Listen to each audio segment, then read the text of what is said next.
think we've given people enough time to log in, and of course, if anyone joins as we've started, they can feel free to come in.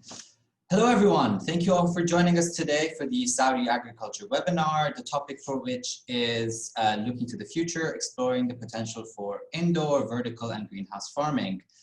This webinar and the series that have come so far are all in line with the Saudi Agriculture exhibition and conference. First and foremost, I would like to thank our panelists for joining us today. We have a very exciting and innovative set of panelists today, so stay tuned for the conversation that is slated to come ahead. I'll give them all a moment to introduce themselves just shortly, but first a few house rules, if you will, to guide our interactions for today and to give you an idea of how you can best use the Zoom platform to make the most out of this webinar.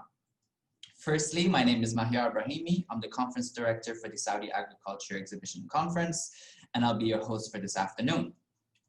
So, if at any point during the webinar you have any questions for myself and my team regarding the Zoom platform, regarding the future webinars and past webinars, or regarding the main event, you can use the Q&A function that should be on the bottom middle of your screen if you are on a computer, or as one of the buttons on your phone if you're seeing us from the phone.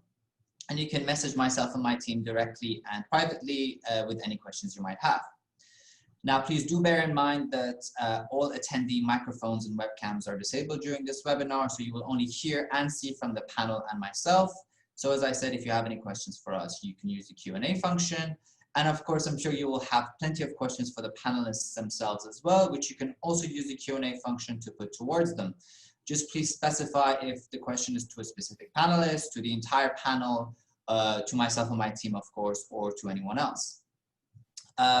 The more background information you give us, just as a point of notice, the more information you give us about your questions, the more details you give us, the more concise our question can become. So please do share as much information as you need to with the questions. Finally, a small and quick favor to ask: once the webinar is finished and you leave it or we end it, you'll get the opportunity to take a 30-second survey that gives us quite a bit of information that goes into making these webinars happen. That would always be appreciated, and we would love it if you could just take those few seconds to answer these questions. Now, without further ado, I'll pass things along to our moderator for the day, Mr. Giovanni, who'll take over from here. The floor is yours. Thank you, Mahyar. And ladies and gentlemen, good day. Welcome to the special webinar wherein we will discuss the potentials for indoor, vertical and greenhouse farming.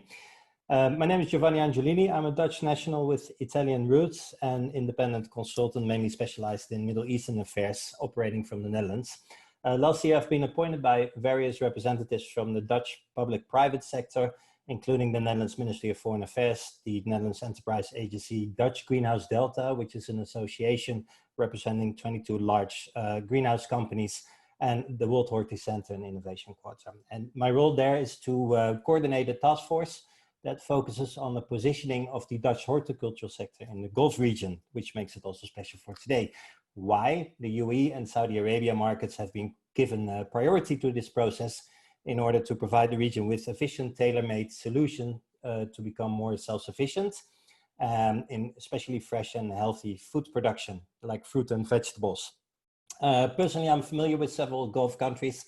I've lived in the UAE for 12 years, and during this time, I worked at various international media companies such as the Middle East Economic Digest, The Economist, and ITP Media Group. I've also been active as a chairman for the Netherlands Business Council, representing a lot of Dutch businesses in the Gulf region.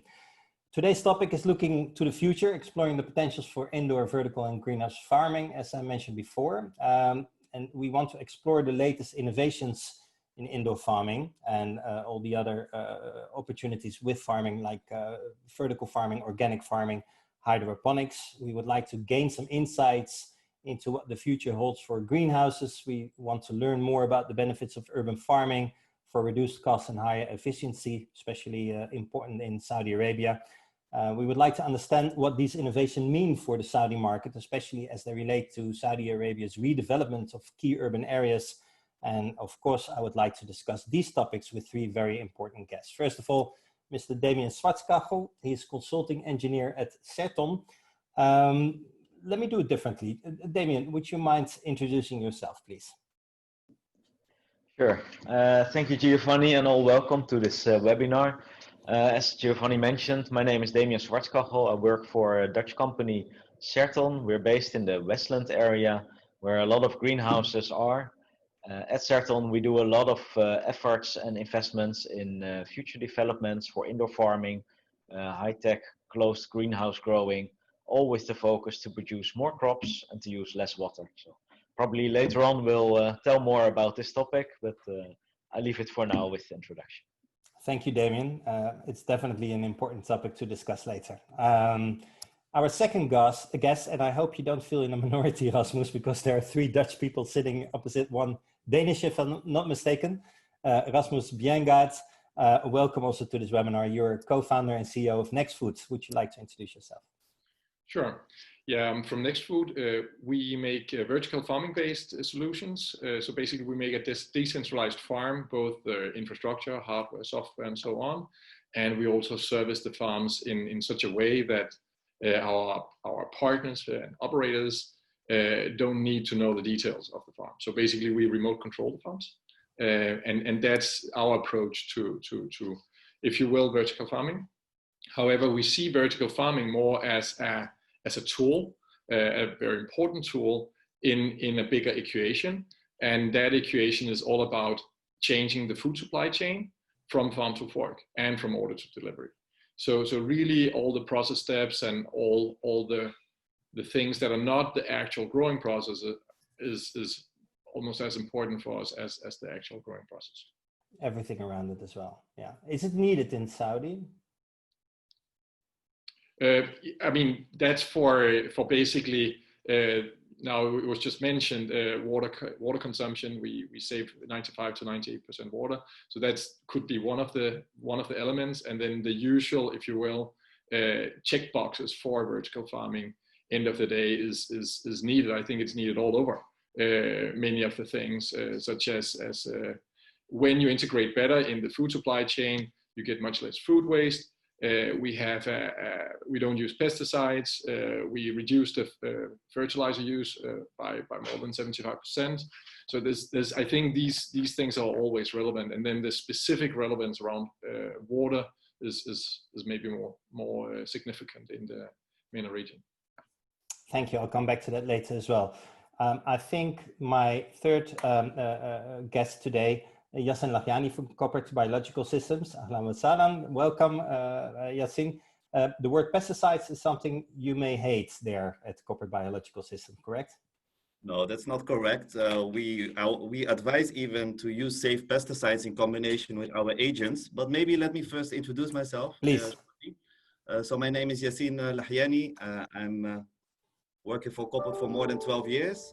My origin is from Morocco, but I'm born in the Netherlands. I helped to set up the business for the family company Corporate. It's a Dutch company. Our company mission is to contribute to a better health of people and the planet. In partnership with nature, we make agriculture healthier, safe, and productive. And we do that by using biological agents to control pests and diseases.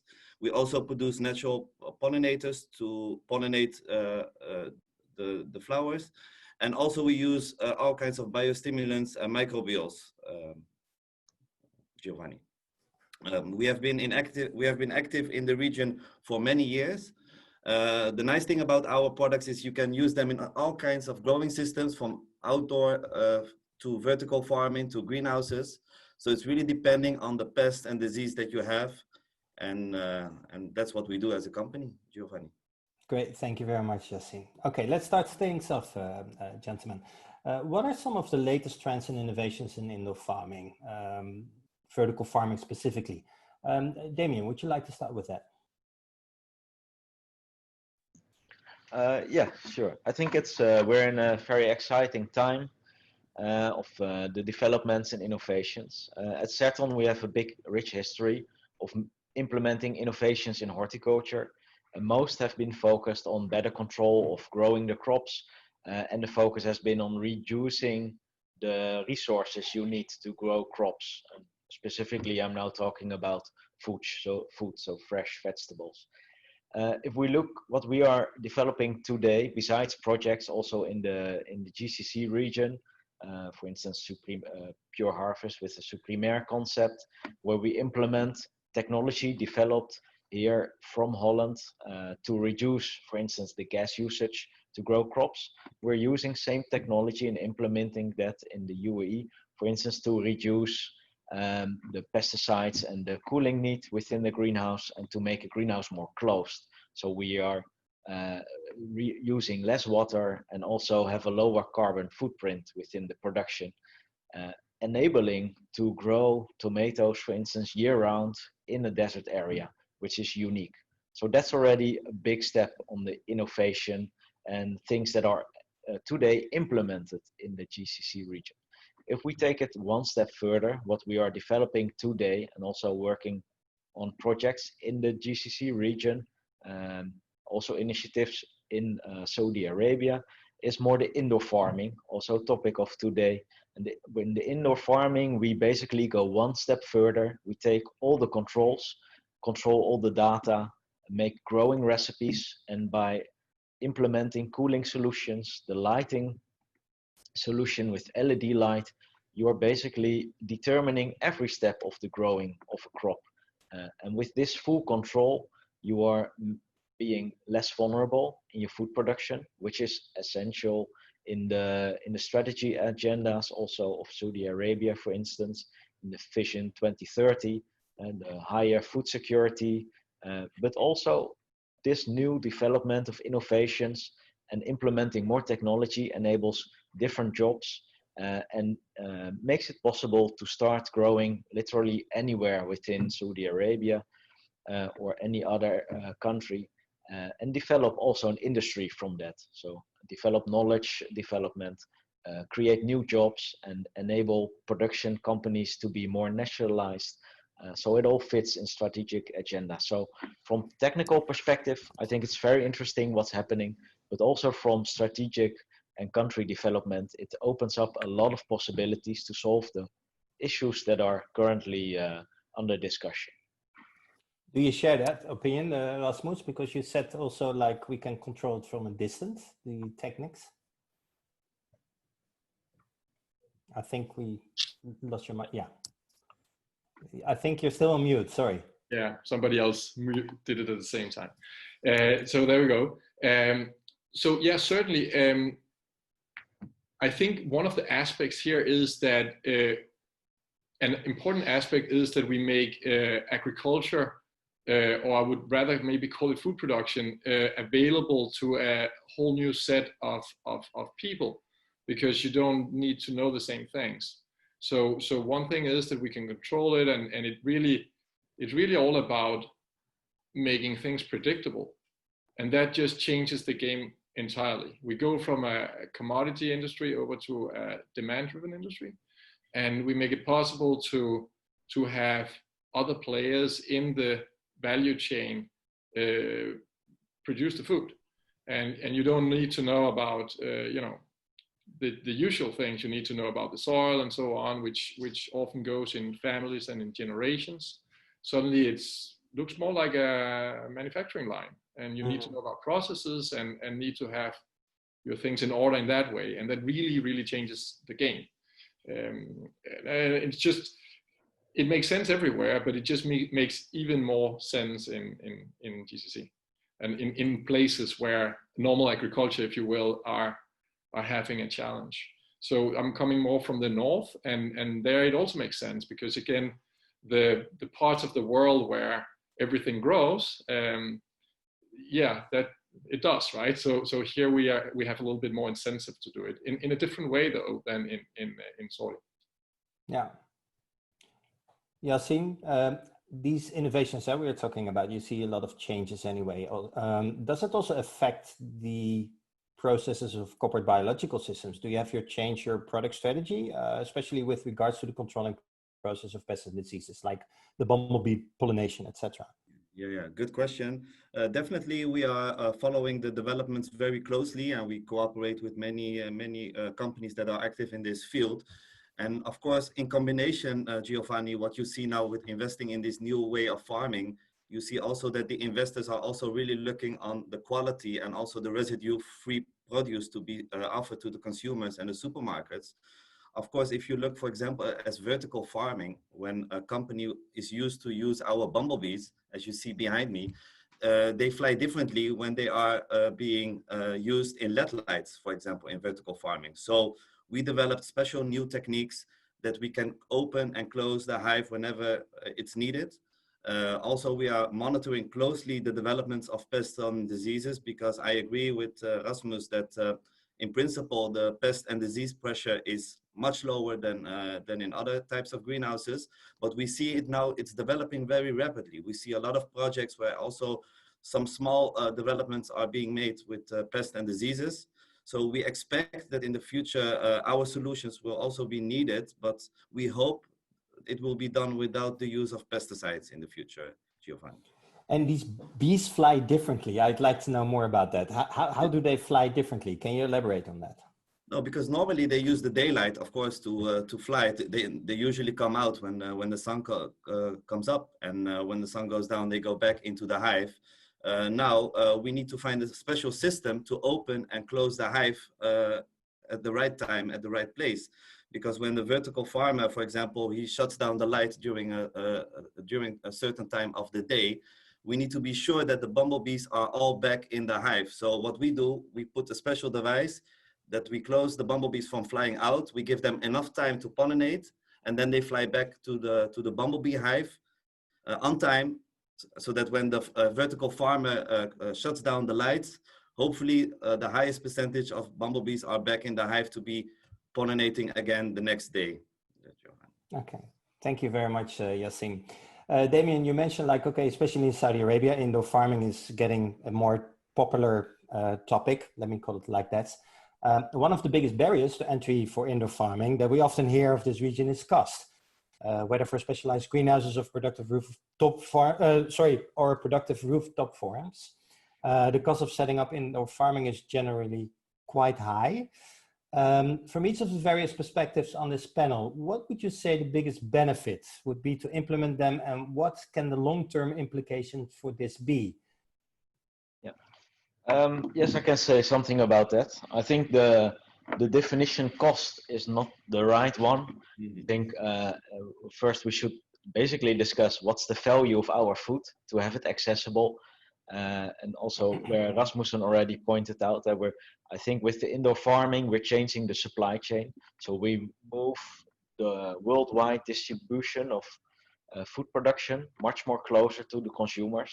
So that's with that in mind, you have to think about why we are setting up better greenhouses and even indoor farms in a region as the GCC and Saudi Arabia.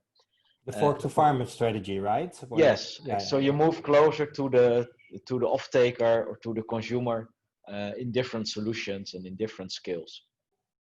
So because you are doing that in a more complex environment, the extensive heat of, for instance, of Saudi Arabia, and you want to be very scarce with the resources as water, you are implementing a lot of technology and also a lot of control systems to do that carefully and to control that in a very smart way. Of course, this costs money. So the initial investment compared to an open farm or a simpler plastic or pet and fan greenhouse, so the initial investment is more intensive. But on the other hand, if you look to the resources used, to the location and the lack of transport need, the much shorter supply chain, if you also look to the higher potential of yields we are able to generate, then you can still validate very strong business cases.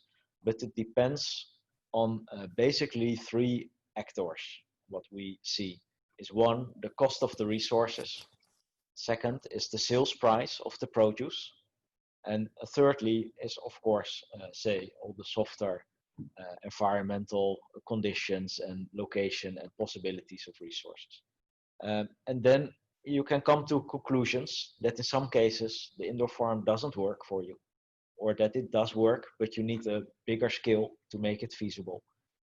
And you can come to conclusions that it's a perfect fit. It fits in strategy, fits in economically, fits in with the need of the consumers. So there's not a really black and white answer to your question, But just to say it's the initial investment is higher, it's costly, and therewith it's maybe expensive, I think that statement is not valid. Fair play. Rasmus, do you agree with this? And my second question to you as well is, like, we have 3 economic zones, right, in Saudi Arabia. Let's call it 3 economic zones: Riyadh, Dammam, Jeddah. And hopefully a 4th or 5th are coming now if you look at the northwestern part of Saudi Arabia. But do you agree with what Damien is saying? Or is it maybe something else, like a lot of people in the Arab region, they expect a return of investment within 1 year instead of longer. And that's why maybe they don't invest in these kind of solutions.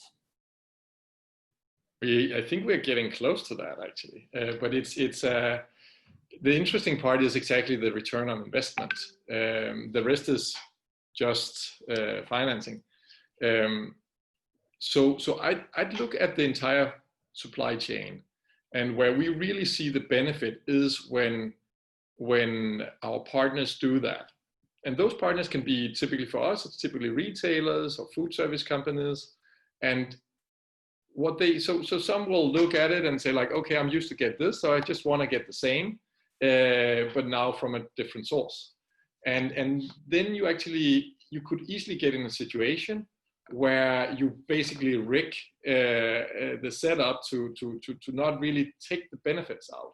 The benefits are really back to this point on vertical farming being a tool for doing something new, but that new is not just the vertical farming. So really, where you get the big benefit is when you rethink the entire supply chain. So say now, one thing that hasn't come up much, at least in Europe, is food resilience. Probably a little bit more in GCC, but it really came up during Corona. Yeah, and we have had entirely new people contacting us, and that's quite interesting. It's so more like the public part now. The public sector is contacting you instead of the private sector, correct? Exactly, yeah. Exactly.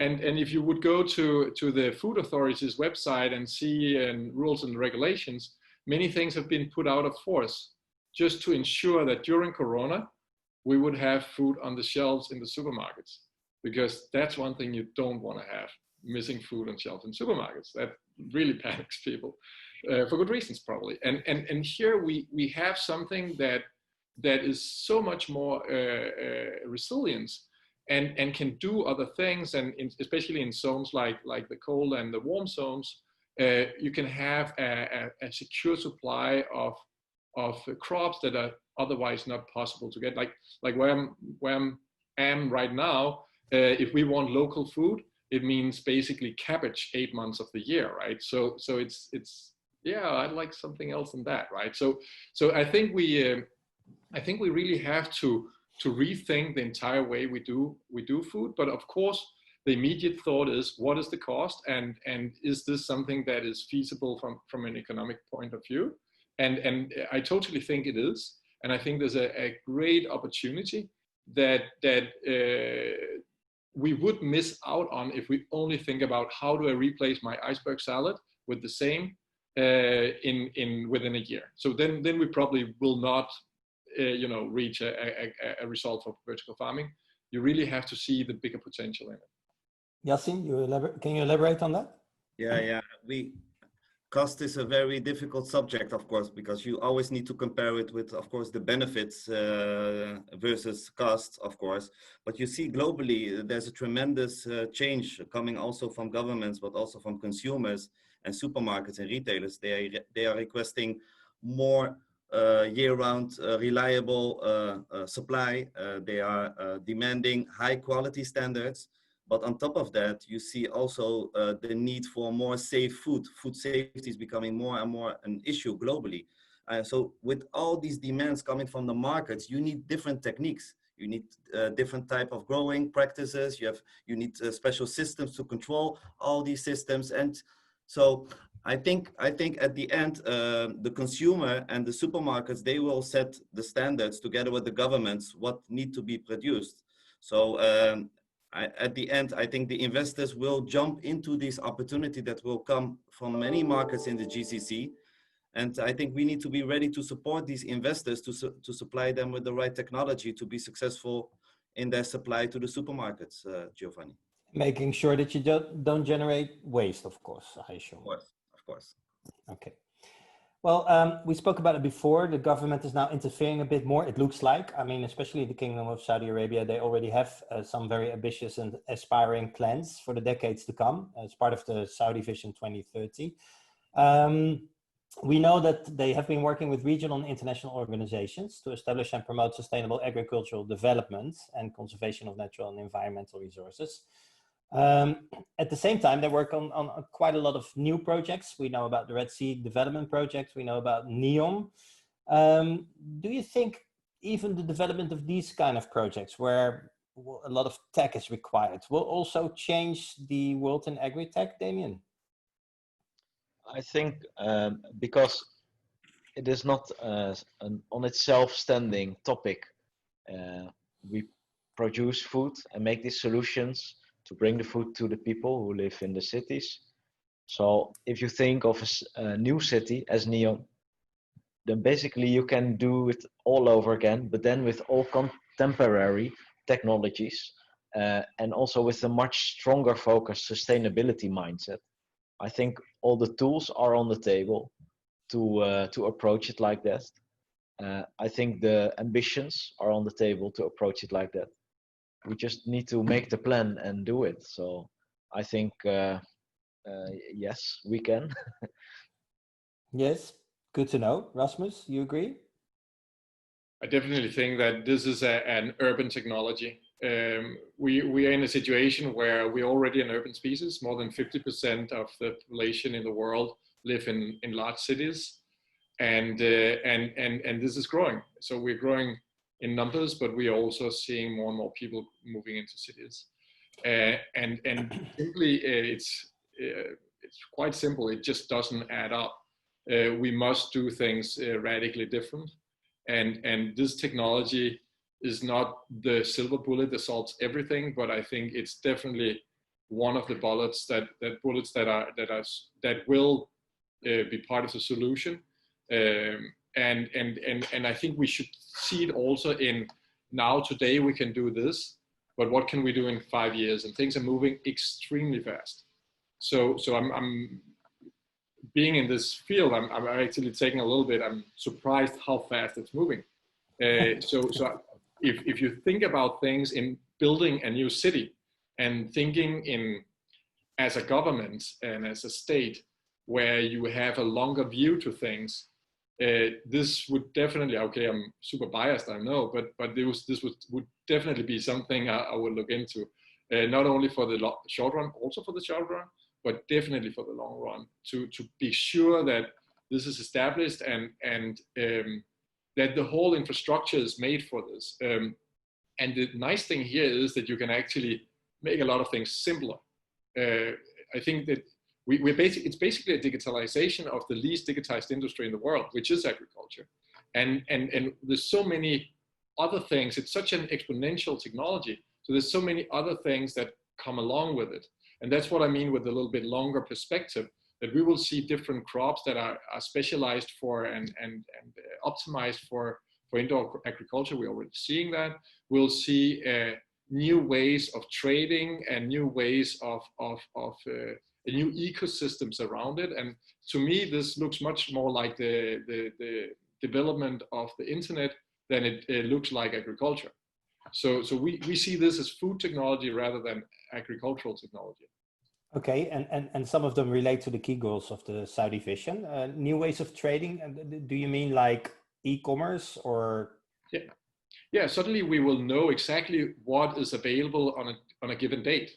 Mm-hmm. If we want, we could have a number of farms and you would basically have a market mechanism. You could even have like automatic mechanism for establishing pricing and all these kind of things. Still in a market economy, if you want that. Of course, you can also make the whole as a fully controlled environment, but you don't have to do that. So I think this is opening up some possibilities that will benefit all actors. Maybe unless you, and even you're not out competing the old actors, because this is such a huge demand that we see this much more as the challenge is much more finding a way to solve some of the unmet needs that are already there and growing, rather than replacing something that's there. And this is kind of important. We have some unmet needs that are not solved today. I think the import will also always remain the import of fresh food, right? So that is what you refer to if it comes to the old ways, but the new ways needs to be something which will produce basically more food on the table because it's needed. Yeah, and as you said, like food is not just food. There's different kinds, and really, it's not necessarily, at least today, vertical farming is not suited for everything, right? And I think it will be more and more suited for a lot of things, but it's the needs are so big that, again, it's much more about finding out how do you balance the different things. And now Saudi Arabia is in a special situation, and that will be another balance than, for instance, in say Spain, right? But it's still relevant in Spain. That's the interesting part. Yasin, when hearing all this, do you also foresee some challenges for the kingdom? I foresee mainly opportunities, because I remember in the past, Giovanni, when we had also discussions with the government officials in Saudi Arabia, they always oftenly say Saudi Arabia is not much more different than the Netherlands. So we always ask them, why do you say that? But they say, yeah, you need energy to heat, and we need energy to cool. So we have the same issue here. We need good greenhouse systems to help growing. So we really hope, Giovanni, that all these new investments that are going to be made in Saudi Arabia, it doesn't matter if it's indoor, vertical, or high-tech greenhouse, all should be combined with sustainability. As a company, we really believe in sustainability, and that's not only the use of pesticides, but it also has to do with the saving of water, with the saving of energy. And we have the feeling that Saudi Arabia and the GCC region totally has a tremendous opportunity to become a pioneer in the development of all these new technologies to become a sustainable growing community in the world. And I think the technology is there. The only question is how we can cooperate all together with all these different technologies to make it a success. And I think there's the challenge, how to combine all these technologies all together for the investor. But according to you, it does require a collaborative approach. I feel that we can go much faster if we collaborate. Yes. Yeah. Ladies and gentlemen, feel free to ask questions, by the way. I mean, it will all be stored in the Q&A box, and later the conference director will definitely pick up some questions. I'm secretly picking up one because this is interesting for our conversation. Damien, Sakaria Abdubari is asking, what about the hydroponic systems in vertical?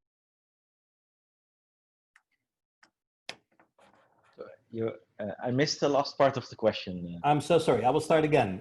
We received a question from one of our viewers today, Sakaria Abdubari, asking, what about the hydroponic systems in vertical farming? Yeah, well, basically, hydroponics is what we do in all the solutions.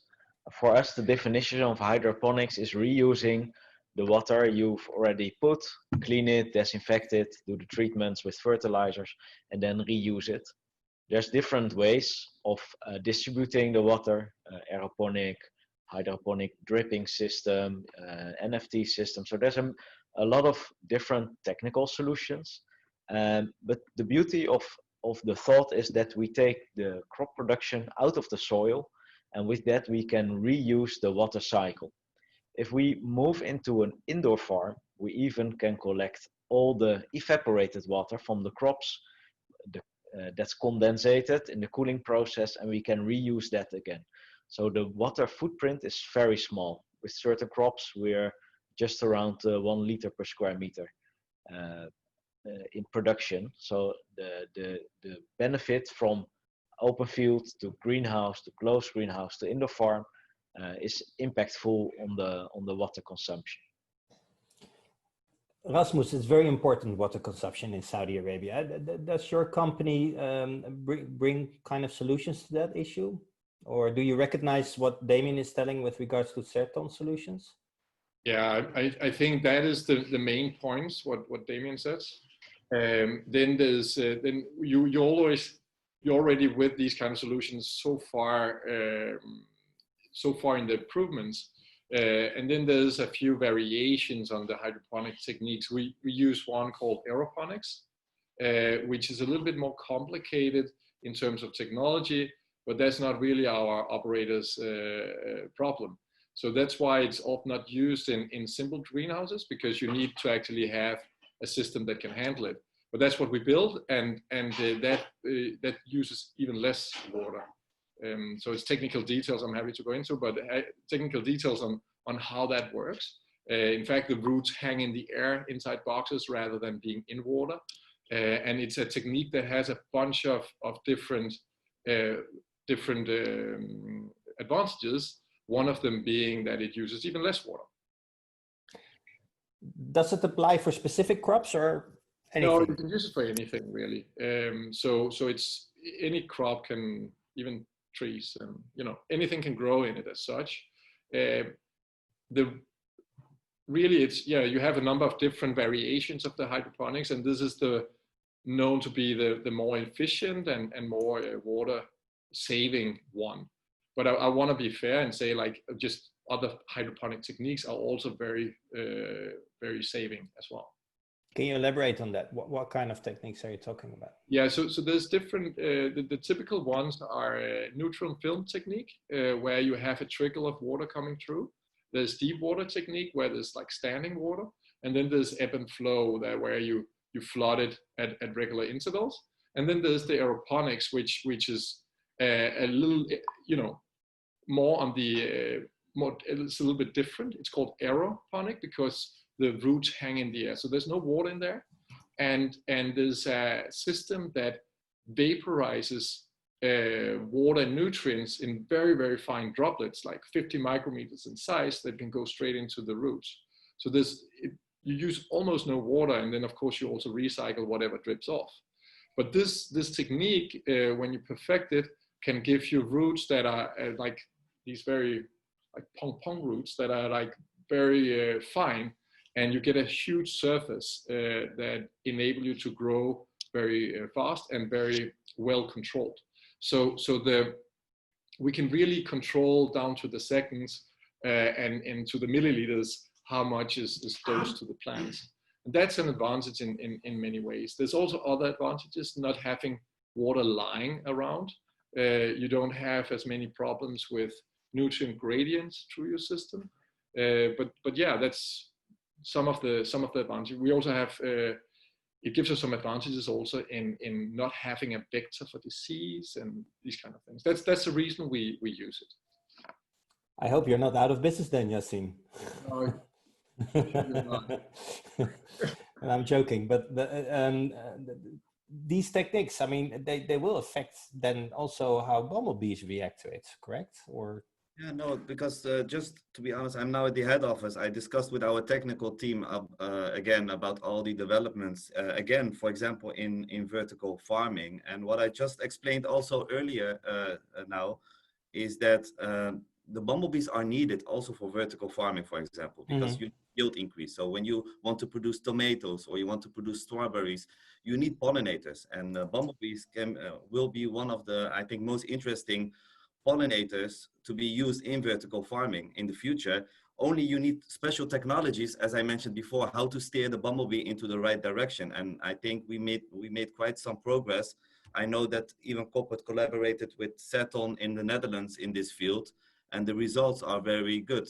Regarding the use of biological integrated pest management practices, at this moment, we know that the pest pressure and disease pressure is lower than in other types of greenhouses. But what we understood from our technical experts, that along the year, of course, also the vertical farmers, they need to open and close sometimes. And also they will have to bring in plant material into the vertical farms. So in the future, there will be some pest and disease pressure is our expectation, but we hope it will be much lower than in other types of greenhouses. But we don't expect to be out of business.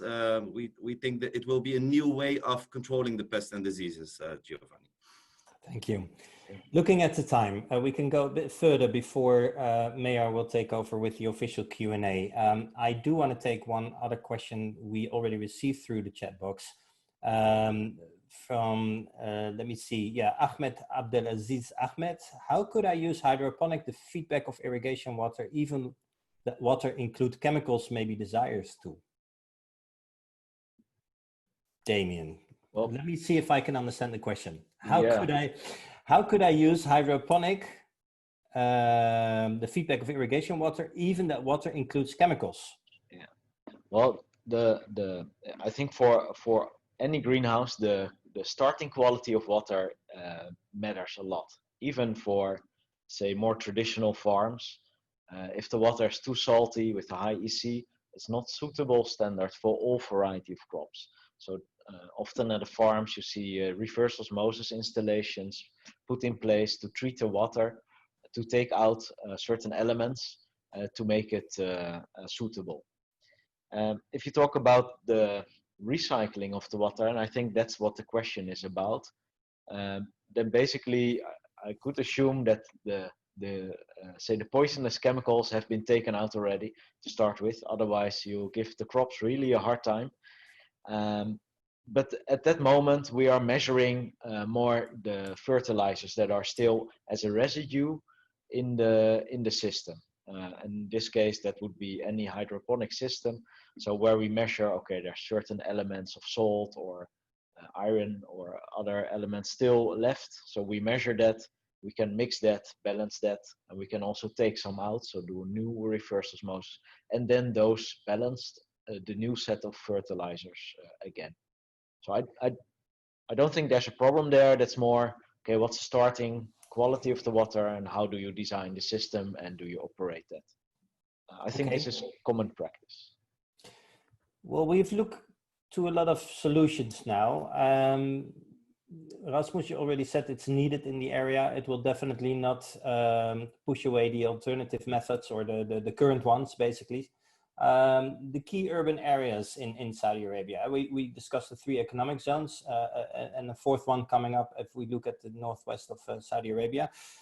What do you think is now in the end, listen to all this, what we heard today, the best solution to move on in Saudi Arabia? I mean, there's a lot of investments from the Saudi Development Bank towards local farmers. Do you think they will change? Will they go into new technology?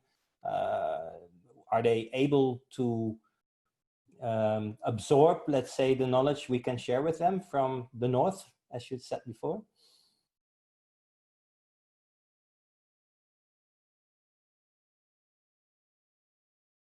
Hello? Are you still there, Rasmus? Yeah, there we okay, sorry. Acting weird, yeah. So, yeah, I think many of the same as one of what was commented before. Cooling is needed there, heating is needed here, and I mean it's end of the day it's making a climate, right? And as Yasin was saying before, the collaboration is still needed, and it still makes sense to have a beneficiary insects and so on. I definitely think that many of the if you will, the old technologies still apply. It's just in a different way. And tuned. I think the example with the bumblebees, that you have to tune it in a different way, that's the case. It's not so, it's not a word I use so much, but I see it a little bit as we're creating an industrial ecology where that is integrated to the city, and this is how we should think about it. And if we can, it's actually much better because we already have it. It's just not very well controlled, and there's a lot. I mean, cities are parasitic today, right? We import goods, consume them, and export trash, and we just have to change that. Otherwise, we're not in business as a species anymore. So that's the big perspective. But luckily, if there was no commercial business in it, then we would have a problem in our capitalistic world. So luckily, there's actually a really good business in it. So I believe a lot in, and as a company, we believe a lot in the collaboration. And I think this is some of the things that will play out in the years to come. which business models will persevere. Some business models are very monolithic, that try to kind of like put all under one roof and basically own the entire vertical, the entire value chain. And we believe more in collaborating with and creating platforms and collaborating with some of the other players, especially the local players, understanding the local food markets, understanding the local ways of doing things is something that is not necessarily what we're best at. We can provide some of the tools for the locals to do these things, and I think this is what will shape up in the years to come. Thank you, Yassine. Your last comments? No, you know, our company is not really involved in the technology of the greenhouses, of course, but yeah, definitely we should not really think too much again in the costs or only the challenges, but it's really the business opportunity of the business for tomorrow. We know that the demand for organic food or biological food is growing. We know that the demand for local and food security is growing. We know that food safety is an issue. So I think the companies that are now really investing for the economy, the business of the future, they will be the players of tomorrow. So we should not really see it as a threat for the existing business, but we definitely believe that there's a tremendous opportunity out of this new way of agricultural and horticultural economy coming up, Giovanni. Thank you very much, Yassine. Gentlemen, thank you very much for your time. My colleague Maya will take over now to deal with you with the questions we got from the audience, but thank you very much. I really appreciate this conversation. Cheers. Thank you, Giovanni. Thank you, Giovanni. Thank you all so much. And obviously, Giovanni, don't go anywhere because there's some questions Okay. for you as well. But thank you all so much. That was honestly a very, very engaging discussion. I almost hesitate to have jumped in when I did because things were still picking up. But we got so many questions that I do want to touch on as many of them as we can. I've sort of tried to organize these as best as I can to keep things concise for you all. So we'll look at sort of 4 areas which fall under 2 key areas. The first is food security. The second is resources. So let's touch on food security first. As we all know, you know, these 2 things fit really well with Vision 2030. Food security is an important thing. Yassine just touched on it. So if you don't mind, I'll go back to you just now as well for the answer. But food security is a big part of Saudi Arabia's plans, and a big part of that is, you know, to reduce imports across the board, not just obviously for agriculture, but on every single sector that the Saudi government is working on outside of oil and gas. You're looking to reduce imports and create ability within the country to produce the food, the products that they need. So can you expand on this, Yassine, how you see the future coming and the importance the sector obviously has for reducing imports?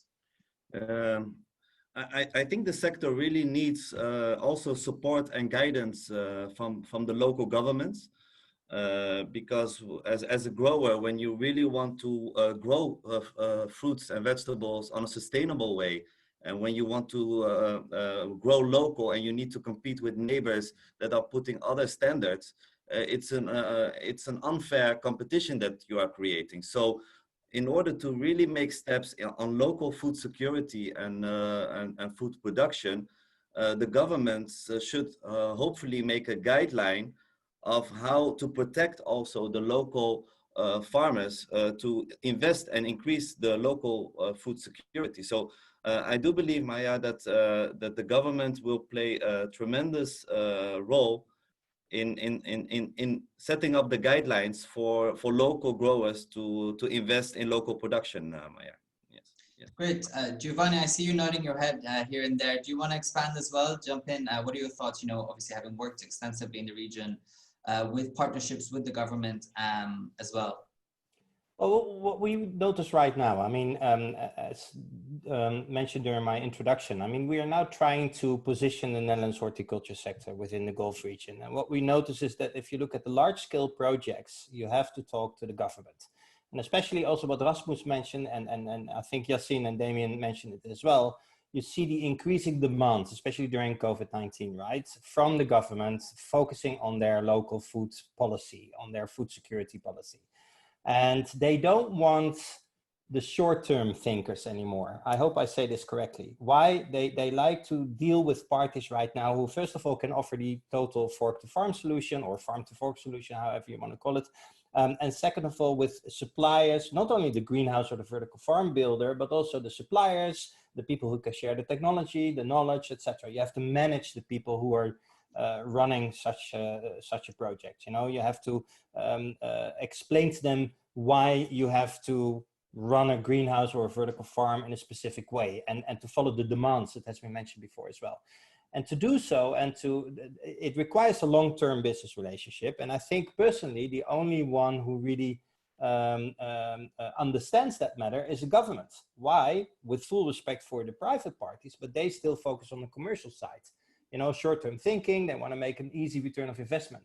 But if you want to come with a total solution which will benefit the country on a longer period, then I personally think you have to pick it up as a public-private matter or as only a governmental level, and in a collaborative way, what has been mentioned by all the three panel members today. Perfect.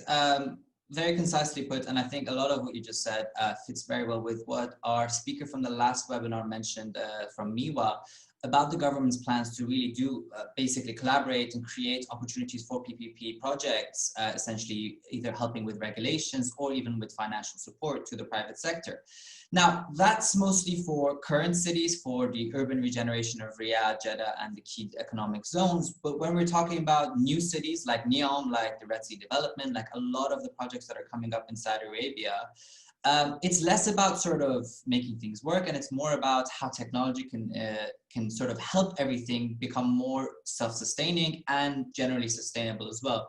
So Rasmus and Damien, you both touched on aeroponics, which is a key part of where some of this development, especially for Neom, is going. I want both of you to please sort of give us your input on how you see these technologies impacting essentially what is a new city, right? A city that has not existed before and is being created fully to be able to be self-sustaining and sustainable. How can these technologies create that? Are we there? Or maybe, I mean, by 2050, when the city should be ready, will we be there much closer to it? Rasmus, if you want to start. I think we're there. It's a matter of, end of the day, how much does the produce cost, right? And some of the produce is there, some is not, but there's plenty to already defend it today. And with a view to a city, like a full new city, there's so many interesting extra things that you can do in the integration with the rest of the city. So there's integration in buildings and so on, but in the way we look at things is much more like you can sometimes get the projects too complex. And in a fast-moving industry where technology really moves fast, sometimes it can be a risk to make too hard integrations that do not open up for taking the next iteration in a couple of years.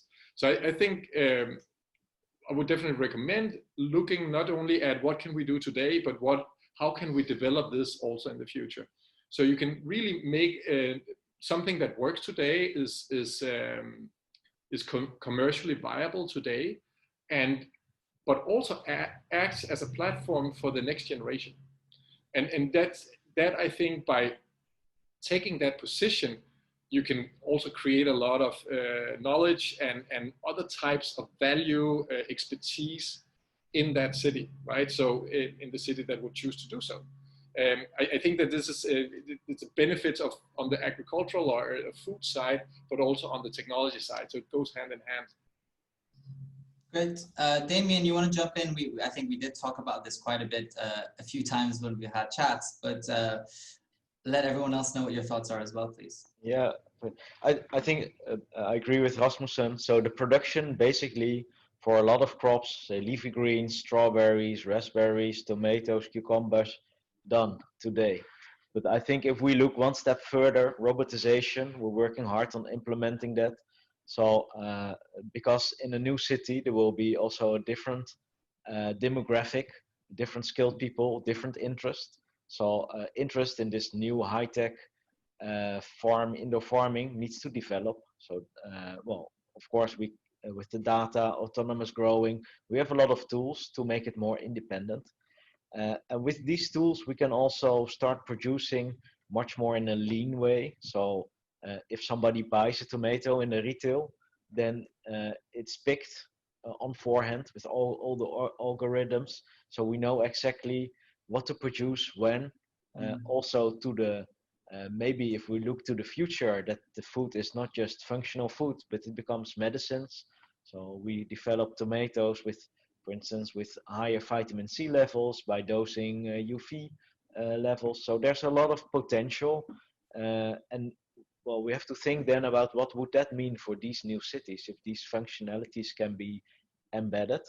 Further, if we look to the urban, say, infrastructural grid, connection to power, making in a smart way use of when the peaks and the dips in the power system are, because in the indoor farm we determine when the day and night is, same as we do when the bumblebees need to fly, because I can assure you the corporate bumblebees, they fly perfectly in our indoor farm, but we have to do with them a little bit differently, as Yassine mentioned. And same we can do with the power and electricity going into indoor farms. So when it's day and there's a lot of electricity demanded for the air conditioning, so the offices, we have night in our farm, and our day is when the offices are slowing down and it's night in the city. So Interesting. Looking from all those kind of angles, there's a lot of integration and interesting development that can be embedded in new cities, which would be a bit more difficult in existing cities. Can I add something to it? Of course. Also what Rasmus says and the robotization Damien is referring to, I think that makes it actually attractive for the new generation to come. You know, it's an industry which is not really popular in general, you know, and now when you make it smart, you're using smart tech solutions, I think the new generation will be interested, which is, by the way, a nice topic for our next webinar. Definitely. You actually set me up perfectly for my next question. So, I mean, we talked about food security. Let's talk a bit about resources. Now, obviously, when we say resources, we clearly mean water, which is a key element here. We mean electricity, and basically something you both touched on is a skilled workforce. Now, obviously, the current skilled workforce for agriculture is going to be very different to what the skilled workforce 20 years from now will be, right? And especially if you're talking about robotization or automation in any sense, what's going to happen is if you just need, you know, a MacBook, a computer to connect to the indoor farm or outdoor farm or whatever system is running things, then it's a very different type of people that we will have. I would love to talk about that more, but I think that requires a webinar of its own. So what I will touch on first is water. Now, obviously, water is a quintessential resource for humanity, not just for this sector. And it's a cherished resource in this region. Rasmus, Damien, you both specifically touched a lot on water management and how, you know, reducing that is something that you can do. But I want to open this to the entire floor, so anyone who has any thoughts, please jump in. How can we essentially, when we're going into the cost-based analysis for new investors, how can we put water savings as a sort of saved cost, as an ROI essentially for the buyers, and to expand on that as well for the overall resources, because obviously we're short on time now. For the overall resources, talking about sustainable energy, for instance, how can we incorporate new projects with that as well to again say this is an extra saved cost that you wouldn't have to pay for? Open to the floor, whoever wants to jump in. If I can start, because if we look at a lot of business cases, the cost of water is very small. Mm-hmm. So if we refer back to policymakers, to government who can set a standard. So if you want to reduce further water and stimulate more advanced technology and decrease the use of the most scarce resource in the world, where water is one of them, then basically water needs to become more expensive. Then the equation of moving into more controlled farming or indoor farms will become also an economical argument based on water. At this moment, it's mainly determined by power and labor cost, labor availability, but not so much by water. Fair enough. Anyone else want to jump in? Rasmus? Yeah, no, I agree. I mean, it's not what There was a funny coincidence episode for some time ago where I was talking to a fertilizer producer and we were getting a quote, and then we get this quote by hundreds of thousands of liters, right? And like, we don't use that much, and they were a little bit disappointed about that, but it's just such a different reality. And yeah, the water is seen as in abundance, and it's I very much agree with Damien. It's not the case, and it's known much more in some regions than others. And if you put a price on it, it's very straightforward to understand what you're saving. But of course, if you look at it as for free, then yeah, it's the same with many other things in CO2 and so on. We use our natural resources as if they were free, and they're definitely not. So this is the big situation we are standing in here, and the big political game going on. And I'm still crossing my fingers that we will make it in time. Perfect. Yassine, do you have any final thoughts as well before we wrap up? No, we as a company, as Koppert, we are very focused and very much looking into all these new technologies of indoor farming and vertical farming, urban farming. We believe it can definitely be an added value for the GCC and Saudi Arabia in particular. We can control the climate much better. We can do year-round production, and hopefully we can make what I just mentioned before. We can make the shift to food safety food, and we can put the right standards so that the consumer gets the right quality that he deserves. And but we can only achieve this, Maya, if we collaborate together with the technology providers, but also with the government decision makers. Alone we cannot do it, Maya. Yes, definitely. And Giovanni, I see you nodding your head. Go ahead. Well, no, I absolutely agree with Yassine says, but I think also implementing knowledge institutes for this, or R&D centers, will be a key basically in the overall approach. Especially when you want to reach the next generation, I think you have to collaborate with knowledge institutes on that, but also to further research and develop the process of how indoor farming is going and how it's working in these urban key areas you just mentioned. I think some more R&D is required for that as well. So you have to stay in contact with all these people, with all these organizations, and the only way to do so is by collaboration. And that's one of the Dutch approaches I'm very proud of. But I think also other countries are doing the same, if I'm not mistaken. Perfect. Thank you all so much. Apologies to the other questioners who we couldn't touch on. Obviously, there was quite a few that kept popping up as we were going over these. I wish we had another 30 minutes to go over these questions. Unfortunately, we don't. So I wanted to thank you all again for that very engaging, very amazing discussion. Definitely one of the best webinars we've had to date. So thank you all for being a part of it. Thank you so much, Rasmus from Nextbird, the CEO and co-founder, for joining us today. Pleasure having you with us. Thank you, Yassine Lahiani from Koppert Solutions. It was a pleasure having you with us. Thank you so much for your feedback. Damien, it was a pleasure having you with us once again as well from South Netherlands. Hopefully we'll have you with us in the future as well, I'm sure.